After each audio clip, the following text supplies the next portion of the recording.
Good morning friends. நம்ம விஷயத்தில் அடுத்தவங்க ஒரு லிமிட்டுக்கு மேலே மூக்கை நுழைக்கக்கூடாதுன்னு நினைக்கிற நம்ம மட்டும் அடுத்தவங்க விஷயத்தில் அதிகமாக மூக்கை நுழைக்கிறோம். கேட்டால் உரிமையாக பேசுனேன், பாசத்தில் பேசுனேன் அப்படின்னு காரணம் சொல்லிக்கிடுவோம். நம்மளை சுற்றி ஒரு எல்லைக்கோடை நம்ம வரைகிறது கரெக்டு தான். ஆனால் அடுத்தவங்களோட அந்த எல்லைக்கோட்டையும் நாமளே முடிவு பண்ணக்கூடாது இல்லையா? அதை அவங்க தான் முடிவு செய்யணும். தாயாக இருந்தாலும் பிள்ளையாக இருந்தாலும் வாயும் வயிறும் வேறன்னு சொல்கிறது ரொம்ப சரி.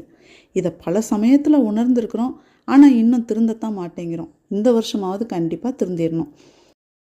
ஃப்ரெண்ட்ஸ், இன்றைக்கி காலையில் பிரேக்ஃபாஸ்ட்டுக்கு செடார் சீஸ் வெஜிடபிள்ஸ் போட்ட பிரெட் சாண்ட்விச் பண்ணியிருக்கேன். லஞ்சுக்கு மீன் வாங்கி இருக்குது, அதை குழம்பு வைக்கணும், பொரிக்கணும், வேலை நிறையா இருக்குது.